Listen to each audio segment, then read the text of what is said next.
Hi అండి. ఈరోజు ఈ వీడియోలో వచ్చేసి ఫ్రంట్ పార్ట్ కటింగ్ అనేది చూపిస్తానండి. అంటే ఆది బ్లౌజ్ ఉంటే ఏ విధంగా కట్ చేయాలి, లేదంటే ఓన్లీ కొలతలు తీసుకున్నామనుకోండి దాని ప్రకారం ఏ విధంగా కట్ చేయాలి వీడియోలో చెప్తానండి. వీడియో చివరి వరకు చూస్తే మీకు బాగా అర్థమవుతుంది. చూడండి ఫ్రెండ్స్, ఎప్పుడైనా సరే మనకి హెవీ బస్ట్ ఉన్న వాళ్ళకైతే ఈ బ్యాక్ పార్ట్ ఎంత ఉందో దానికంటే ఫ్రంట్ పార్ట్ అనేది కొంచెం ఎక్కువే వస్తుందండి. మనం కుట్టేసరికి సెట్ అవుద్ది అనమాట. కరెక్ట్ మెజర్మెంట్ తీసేసుకొని కట్ చేసామనుకోండి బ్యాక్ పార్ట్ ప్రకారం వాళ్ళకి సెట్ అవ్వదు అనమాట. అంటే 40 సైజ్ దాటిన వాళ్ళకి. నేనైతే ఇప్పుడు నార్మల్‌గా ఒక ఫ్రంట్ పార్ట్ కటింగ్ చేసి చూపిస్తాను చూడండి. సో, ఇప్పుడు వీడియోలోకి వెళ్ళిపోదాం రండి. సో, ఫ్రెండ్స్, వీడియోలోకి వెళ్ళే ముందైతే ఒక లైక్ అయితే చేసేయండి ఫ్రెండ్స్. ఇగోండి ఫస్ట్ అయితే మనం బ్లౌజ్ కట్ చేసేటప్పుడు బ్యాక్ పార్ట్ హ్యాండ్స్ తీసేస్తాం కదండీ. మిగతా పీస్‌ని ఈ విధంగా మన వైపు వేసుకోండి. వేసేసినాక ఓపెన్స్ అనేవి మన వైపు ఉంచుకోండి. తర్వాత బ్యాక్ పార్ట్ తీసేసుకొని ఇట్లా క్రాస్‌గా పెట్టేసుకొని బ్యాక్ పార్ట్ ఏ విధంగా ఉందో అదే విధంగా మార్కింగ్ చేసేసుకోండి.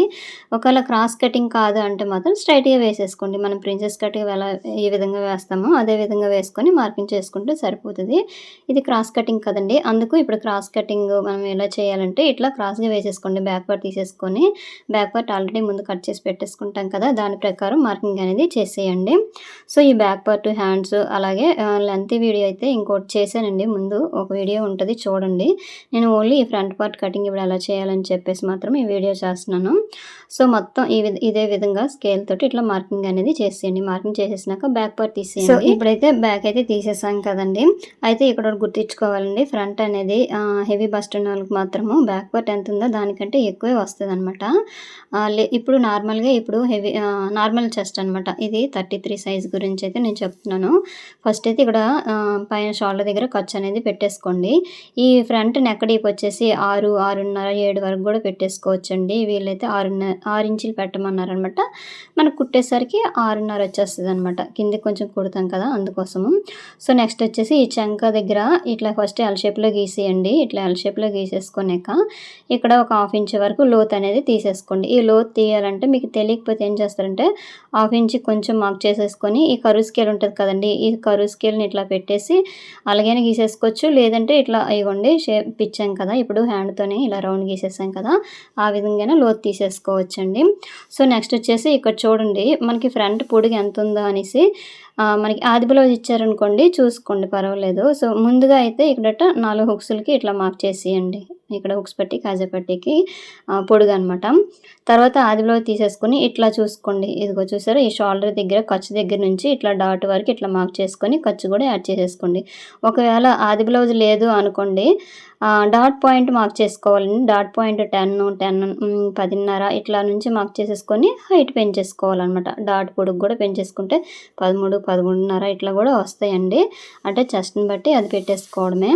సో, ఫస్ట్ అయితే ఇట్లా లైన్ గీసేసాం కదా, లైన్ గీసేసినాక ఏం చేస్తారంటే ఈ చివరి కూడా ఒకసారి చూసుకోండి చంక దగ్గర హైట్ సరిపోయిందా లేదని. నెక్స్ట్ వచ్చేసి ఇక్కడ నుంచి ఇక్కడికి 2.5 ఇగోండి, ఇక్కడ నుంచి ఇట్లా 2.5 మార్క్ చేసేయండి. డాట్కి గ్యాప్ వచ్చేసి వీళ్ళకి ఫోల్డింగ్ మీద 2 ఇంచీలు 1 ఇంచీ ఉందండి. నార్మల్గా 2 ఇంచీలు అనమాట డాట్ వెడల్పు వచ్చేసి. ఆది బ్లౌజ్లో నేను ఏ విధంగా ఉందో అదే విధంగా కట్ చేస్తున్నాను అనమాట. సో, ఇక్కడ చూడండి కొంచెం ముందుకు ఇట్లా గీయండి. అంటే ఉక్స్ పట్టి కాజా పట్టి మధ్య గ్యాప్ రాదనమాట. సో, ఇట్లా గీసేసుకోండి. సో, ఇట్లా కొంచెం ముందుకు పెంచామనుకోండి మిడిల్లో గ్యాప్ రాదు. లేదంటే ఉక్స్ కాజాలు తగ్గించగా కొంచెం గ్యాప్ అనేది వచ్చేస్తుందండి. అలా చివరిని కూడా పెంచొచ్చు, మీకు చూపిస్తాను. సో, దానికంటే ముందు వచ్చేసి ఈ మెయిన్ డాట్ హైట్ అనమాట. మెయిన్ డాట్ హైటు నార్మల్గా ఖర్చుతో కలిపి 3 ఇంచులండి. కుట్టేశాక 2.5 వస్తుంది.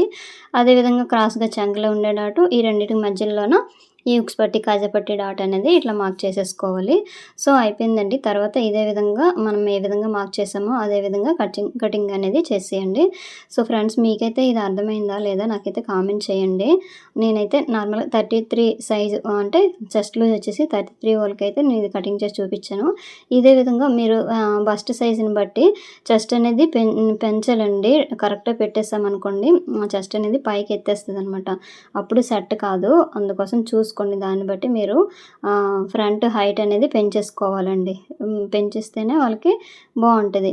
లేదంటే చెస్ట్ మీదకి అనేది ఇది వచ్చేస్తుంది అనమాట. ఇంకా పాడైపోద్ది. ఇక్కడ చూసారా కొంచెం ముందుకి నేను కొంచెం పీస్ని కట్ చేశాను. కొంచెం క్లాత్ని గ్యాప్ వస్తుందని చెప్పాను కదండి, దాని గురించి.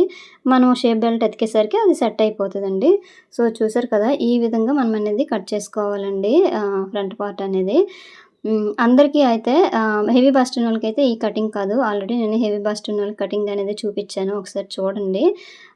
పెద్ద సైజ్ ఉన్నోళ్ళకి 50 దాటినోళ్ళకి 40 నుంచి దాటినోళ్ళకి మాత్రం కొంచెం జాగ్రత్తగా మనం కట్ చేయాలి. లేదంటే వాళ్ళకి పట్టేస్తది. భుజాలనేవి జారిపోతాయి. ఫిట్టింగ్ అనేది రాదు.